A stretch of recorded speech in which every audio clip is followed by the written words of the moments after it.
Ladies and gentlemen, the President of the United States, accompanied by the Prime Minister of the United Kingdom.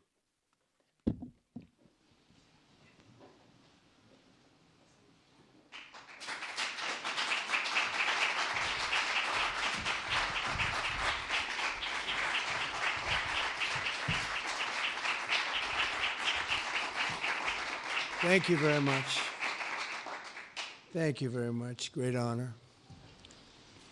Today it's my privilege to welcome the Prime Minister of a very special place, the United Kingdom, to the White House. Prime Minister Starmer, you've been terrific in our discussions. You're a very tough negotiator, however. I'm not sure I like that, but that's okay. Very, very special person. The Prime Minister and I have gotten off to an outstanding start. The U.S. and U.K. have a special relationship, very special, really like no other, passed down through the centuries, and we're going to keep it that way. We're going to keep it very strong as it is. Very importantly, I was just notified by letter from King Charles that he's extended through the Prime Minister a historic second state visit to the United Kingdom. And that's a great honor because it's never happened before. One person has never been extended that honor, and I really do call it an honor, but it's not for me, it's for our country. It's respect for our country. So I just want to thank you, and I want to thank King Charles. Thank you very much, and we accept. I don't know if the media is going to follow us. I have a feeling they might. Okay, thank you very much. Appreciate it. I'm pleased to say that the bust of one of the Prime Minister's greatest predecessors, Winston Churchill, is now back in the rightful place in the Oval Office, and we're very proud of it. Our meeting today and the various breakout sessions we had were tremendously productive. Most importantly, I provided the Prime Minister with an update on our efforts to end the bloody and horrible war in Ukraine with Russia, which would never have happened if I were president. That was not going to happen. I promise you that. After 3 years of hellacious conflict, approximately 1 million Ukrainians and Russians have been senselessly killed, but the number, I believe, is much higher than that. Countless schools, hospitals, towns, and beautiful ancient churches have been absolutely obliterated. To begin the process of ending this spiral of death, I had historic back-to-back calls with President Putin, very successful calls, I might add, and President Zelensky, and my team also spoke with the Secretary General of NATO on numerous occasions, and we're working very hard to get that war brought to an end. I think we've made a lot of progress, and I think it's moving along pretty rapidly. And I want to thank all of the people that are here that have been working on it.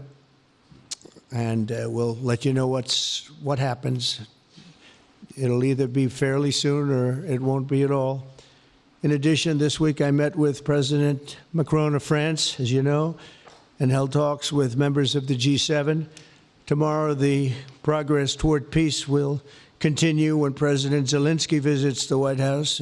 He'll be here tomorrow in the early part of the day, and we'll be signing a historic agreement that will make the United States a major partner in developing Ukraine's minerals and rare earths and oil and gases, and we have a great understanding. I think it's going to be great for Ukraine. We're going to be at the site, and we'll be digging. We'll be digging. Dig we must. A big utility in New York con us, and they used to have a sign, dig we must, and we will be digging.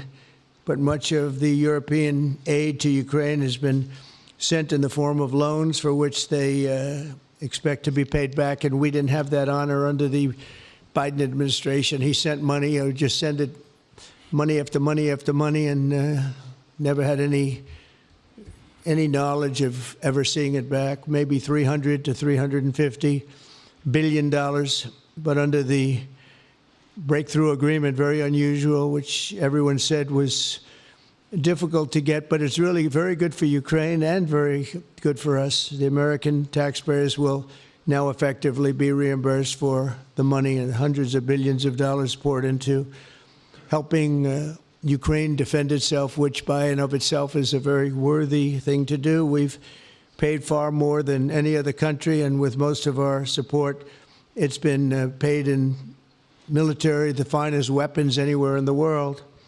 This includes vast amounts of military hardware, ammunition, and various other things that we now have to start rebuilding our own stockpiles. Additionally, the minerals agreement will provide the basis for a more sustainable future relationship between the United States and Ukraine, and thus stimulate the long-term prosperity that will help the Ukrainians rebuild their country. It's been demolished, and the ruined infrastructure. The infrastructure, as you know, is in very bad shape. In just over 1 month, our administration has already achieved more progress toward peace than years in the other administration where they did nothing toward peace. They didn't understand what was happening. Our approach is basically common sense. As I said, so many of the things that we do are based on common sense. If you want peace, you have to talk, both sides. As I discussed with Prime Minister Starmer, the next step we're making is toward a very achievable ceasefire. We hope that that can happen quickly, because thousands of young people, in this case, we're not talking about Americans, we're talking about Ukrainians and Russians are being killed every week, thousands. And it's a rough battlefield. It's a flat piece of land, and the bullet only stops when it hits somebody. And this week, I saw the reports, and it's I don't even want to say what they are, but thousands of people, young, vibrant people died. And we want to stop that. Senseless. Should have never happened. This will lay the groundwork for a long-term peace agreement that will return stability to Eastern Europe and hopefully ensure that such a terrible war will never happen on European soil, or for that matter, anywhere again. It's a horrible thing that's going on. The disaster in Ukraine shows exactly why it's so important for the United Kingdom and other NATO partners to make large investments in their defense capabilities. In many cases, 4% or 5% of GDP would be appropriate. I know that they're raising it. I just read an article, a great article, about the work you're doing in the UK as to the military. You're raising it quite a bit, which is a great thing to do for your country. It's a great thing to do. It's sad that we need that, but probably need that. So congratulations on that. I know you got it through. After years of chronic underfunding, there's an urgent need to catch up for some countries. And I want to thank the Prime Minister once again for traveling here today. Working together, I believe that we'll once again demonstrate the power of our country's unique friendship. This is indeed a unique friendship. It's been many years, and I think it's only gotten stronger, and we will make sure that it stays that way. We're going to have a great trade agreement. One way or the other, we're going to end up with a very good trade agreement for both countries, and we're working on that as we speak. I think we'll have the confines. I think we'll have something maybe even in terms of possibilities agreed to very shortly. JD's working on it, Vice President, and Scott, and I'm just looking, this all from Mike. You're going to work on it. Everyone's going to work on it. We'll see if we can do something pretty quickly, but we're going to make some great trade agreements with the UK and with the Prime Minister, and it'll happen very quickly. So I just want to thank you again, and please thank King Charles for the invite, and I look forward to you giving our acceptance on behalf of the United States of America. Thank you very much, sir.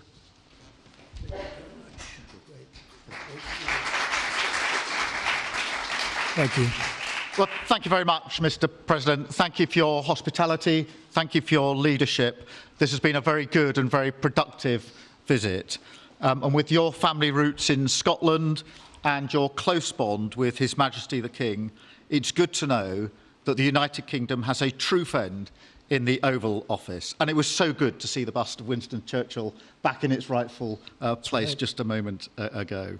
But look, in a moment of real danger around the world, this relationship matters more than ever. We remain each other's first partner in defence, ready to come to the other's aid, to counter threats wherever and whenever they may arise. No two militaries are more intertwined than ours. No two countries have done more together to keep people safe. And in a few weeks, we mark VE Day, the 80th anniversary of victory in Europe. Britain and America fought side by side to make that happen. One of the greatest moments in our history. We stand side by side still today, and we're focused now on bringing an enduring end to the barbaric war in Ukraine. Mr. President, I welcome your deep and personal commitment to bring peace and to stop the killing. You've created a moment of tremendous opportunity to reach a historic peace deal, a deal that I think would be celebrated in Ukraine and around the world. That is the prize.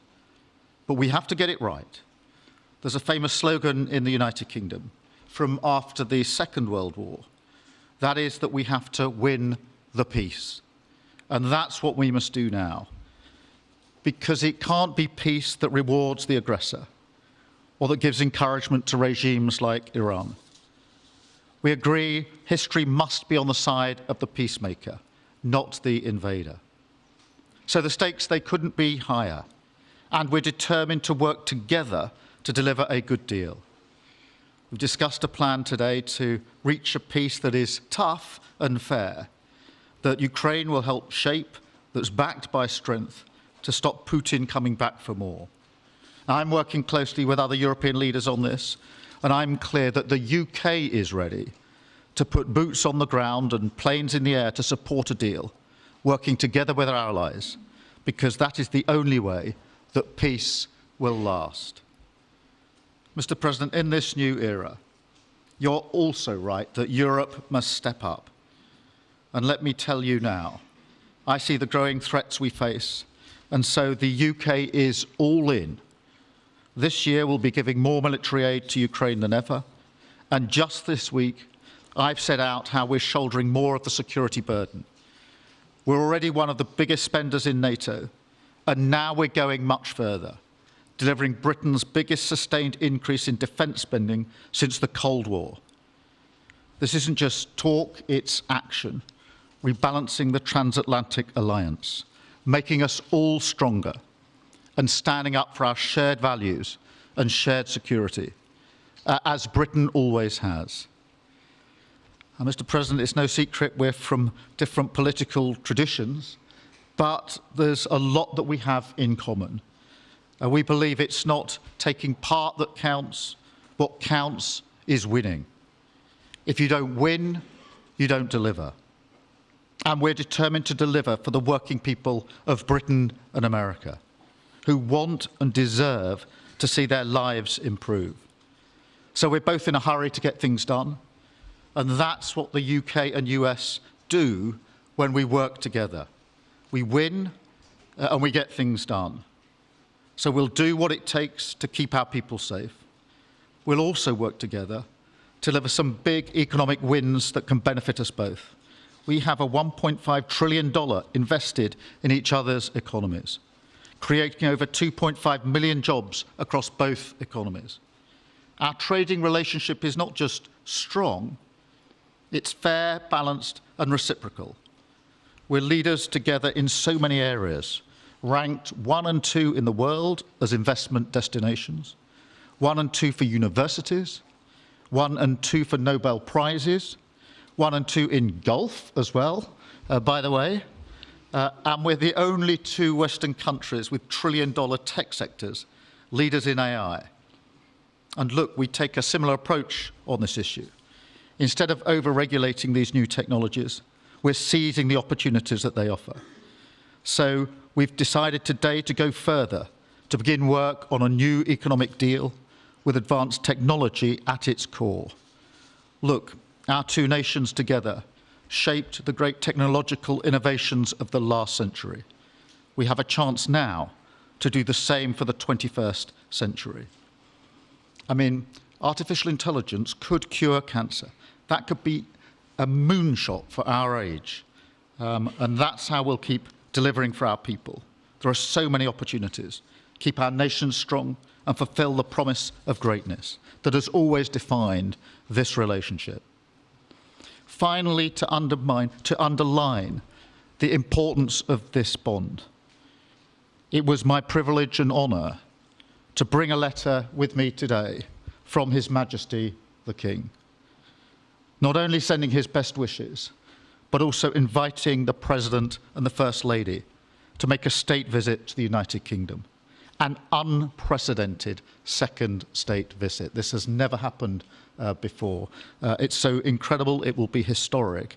And I'm delighted that I can go back to His Majesty the King and tell him that President Trump has accepted the invitation. So thank you. Our teams will now work together to set a date, and we look forward to welcome you in the United Kingdom. Thank you once again. Thank you very much. What a beautiful accent. I would have been president 20 years ago if I had that accent. Thank you very much. Okay, let's see here. Go ahead, please. Thank you, Mr. President. Earlier today, you told me that you believe that foreign countries pay tariffs, but Americans who are concerned about higher prices believe, as most people do, that they're paid by consumers and importers when they import things into this country. Can you explain how you came to this belief that foreign governments are paying tariffs? And for the Prime Minister, did you discuss with President Trump his repeated statements of desire to annex Canada? And has the King expressed any concern over the President's apparent desire to remove one of his realms from his control?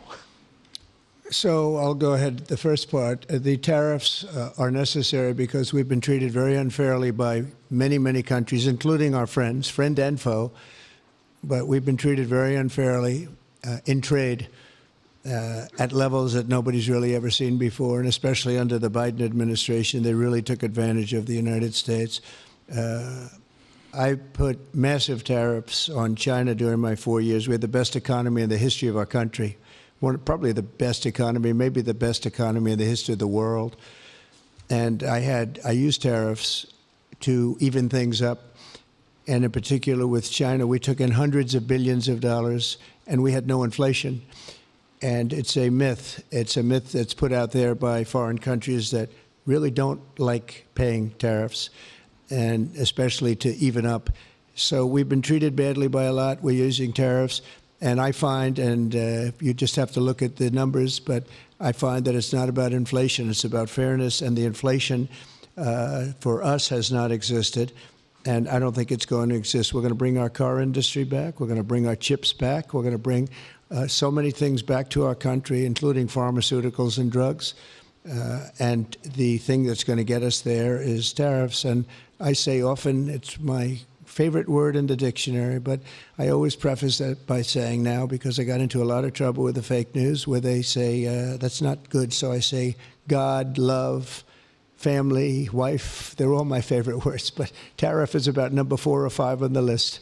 But I will tell you, it's going to make our country rich, and it's going to stop us from being a laughingstock all over the world, because we have been taken advantage of like no country has ever been taken advantage of. Thank you very much. And look, we had a really good discussion, a productive discussion, a good discussion, as a result of which our teams are now going to be working together on an economic deal. Our teams are going to be working together on security in Ukraine. You mentioned Canada. I think you're trying to find a divide between us that doesn't exist. We're the closest of nations, and we had very good discussions today, but we didn't discuss Canada. Thank you. Please. Go ahead. Go ahead. Yes. Thank you. Hi, Natasha Clark from LBC. Mr. President, you've said you're working on a new trade deal with Britain, which we of course welcome. President Obama once said Britain was at the back of the queue for that trade deal. Where are we now? When do you think we're going to see that? And Prime Minister, the BBC has today admitted serious flaws over the recent Gaza coverage, suggestions of payments made to people linked to Hamas. Does the BBC still have your trust? Thank you. Well, they didn't do well with President Obama. He'd never got a lot of things done, and he didn't get a trade deal done that was of any importance or magnitude. We have we've had great discussions on trade, and I think we're going to have a deal done rather quickly as it can be done. We're going to have something, I think, rather quickly. We expect to do that. Okay?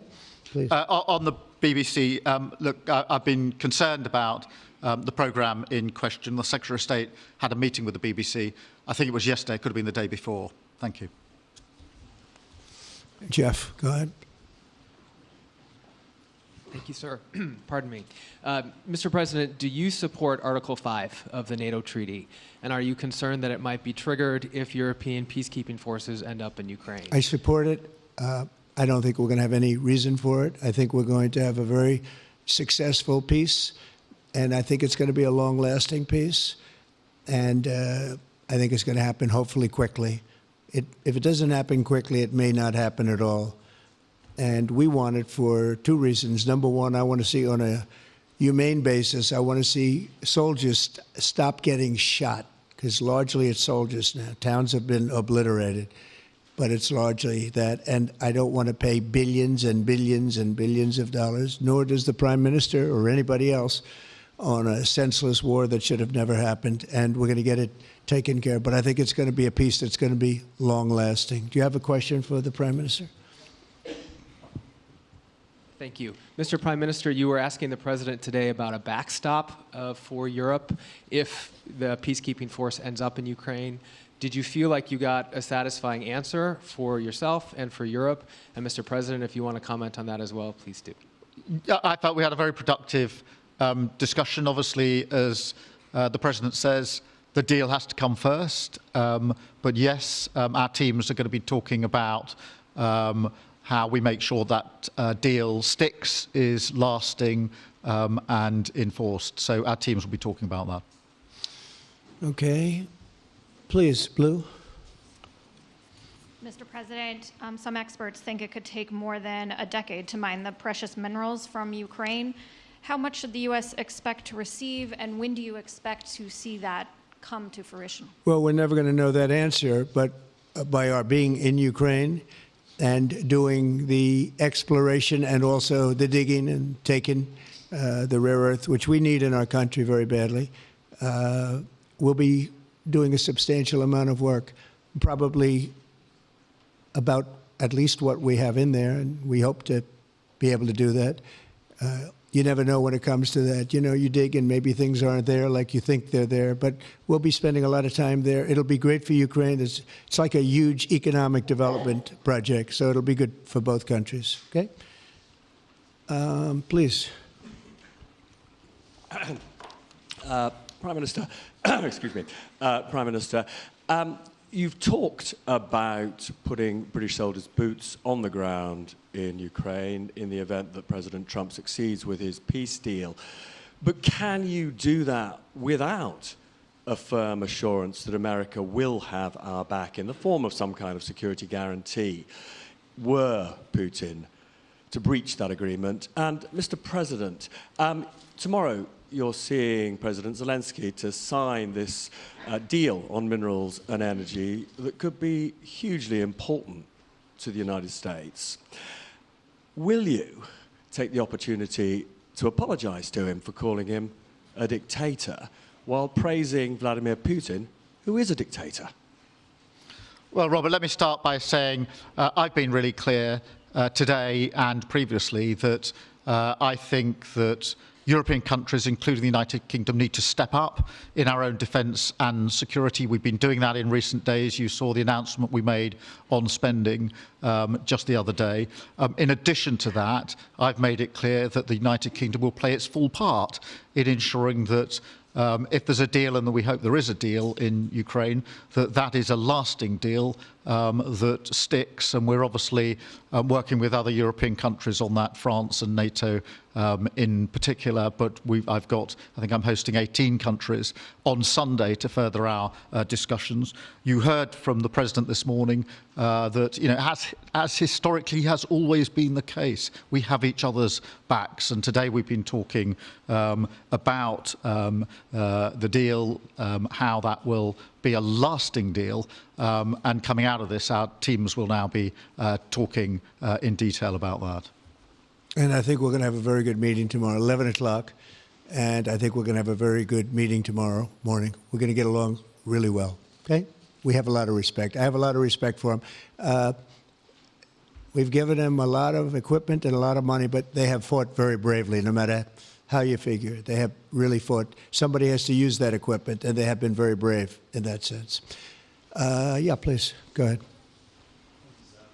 The Gaza ceasefire deal is nearing an end this Saturday, and there's been some worry that phase 2 might never get there. Do you believe that phase 2 of the ceasefire in Gaza will come to fruition? And have you spoken to Netanyahu about it?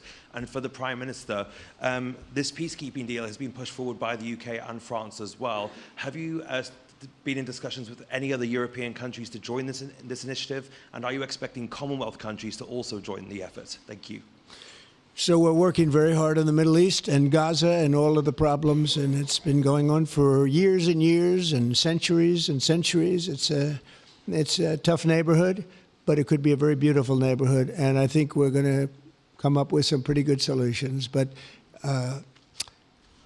phase 1 is almost complete. We've had some people that have been very seriously injured, very seriously hurt, both physically and mentally. They've come out of there and some of them in very, very bad shape. It's shocking.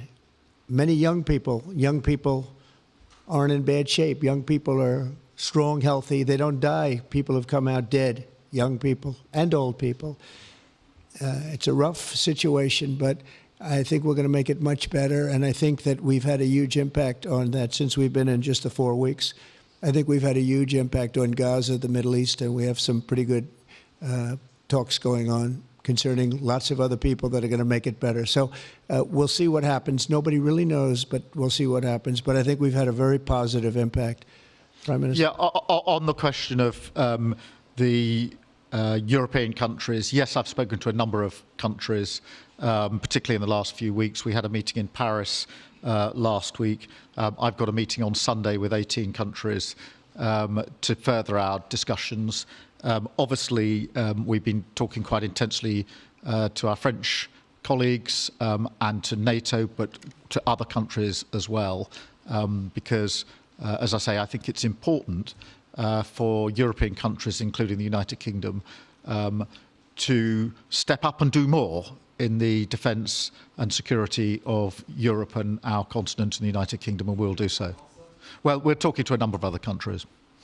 Thank you. Yes, in the red, please. Pink red, flaming red. Is it me or her? Go ahead. Okay, thank you, Mr. President. A question on Ukraine. Number one is, if you're not considering the security guarantees, are you open to other forms of, for example, intelligence cooperation with Ukraine? And Mr. Prime Minister, President Trump has proposed a plan for Gaza. Does this fit into the two-state solution that the UK held for a long time? Do you see it fit into your general Middle Eastern strategy? Thank you so much. Yeah, thank you very much. We're open to many things, but before I even think about that, that's almost pleasant to think about because that would mean that peace has been arrived at. We have to arrive at that peace. And, you know, you went 3.5 years with an administration that never even really had a meeting. They didn't have a meeting on peace. And there was no prospect of peace. I think, frankly, Russia wanted to go through the whole long deal. I don't think they do anymore. I don't think they do. We had a very big impact on that whole situation. But I don't like talking about phase 2 until I get phase 1. Phase 1 is I have to make peace. And we have to get Russia to agree. We have to get Ukraine to agree. And I think we will. I think we've come a long way. I believe we're going to get it done. I wouldn't say that if I didn't think so. And I think it will be very important, very historic, and we're going to save a lot of lives. On the question of Gaza, the last few weeks of the ceasefire have been very impactful. And for me, there are two images that I remember more than any other. The first is Emily Damari, who is British, being reunited with her mother. You may remember she had her fingers missing after what she endured. That was an incredible moment. I'd spent a lot of time with her mother whilst she was held captive, and her mother went through absolute torture. The other image was thousands of Palestinians marching through rubble, trying to return to their communities and their homes. So we have to do everything we can to ensure that the ceasefire continues, so that more hostages can be returned, so that aid can be brought in that's desperately needed. We need to allow Palestinians to return and to rebuild their lives, and we must all support them in doing that. And yes, I believe that the two-state solution is ultimately the only way for a lasting peace in the region. And think of that, she came home with her fingers and part of her hand blown off. That's terrible. How bad does it get? And we had others that came home in much worse shape than that. Yeah. It's a terrible situation. Please, yes. Thank you. Mr. President, did our Prime Minister persuade you not to put tariffs on the UK? And if I may, Prime Minister, do you think that Vladimir Putin is a man who will keep his word? Thanks. He tried. He was working hard, I'll tell you that. He earned whatever the hell they pay him over there. But he tried. I think there's a very good chance that in the case of these two great friendly countries, I think we could very well end up with a real trade deal where the tariffs wouldn't be necessary. We'll see, but he earned whatever they pay him. He earned today. He was working hard at lunch, and I'm very receptive to it. I think in all fairness, in all seriousness, I think we have a very good chance at arriving at a very good deal. JD and Scott and Howard, all the people are working on it, and I think we have a good chance at arriving at a deal that could be terrific, really terrific for both countries. Okay, thank you. On the second part of the question, I think my views on Putin are pretty well rehearsed and pretty well known.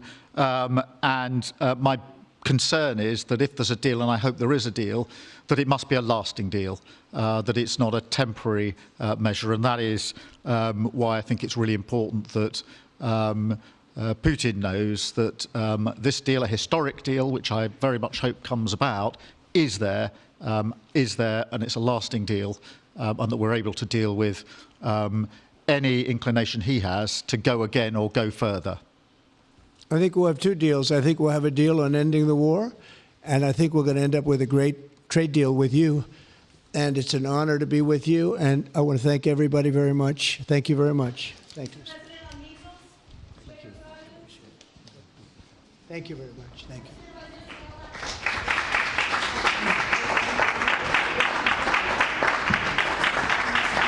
Thank you for watching. Make sure you subscribe to our YouTube channel and be sure to watch more videos from Fox, Illinois.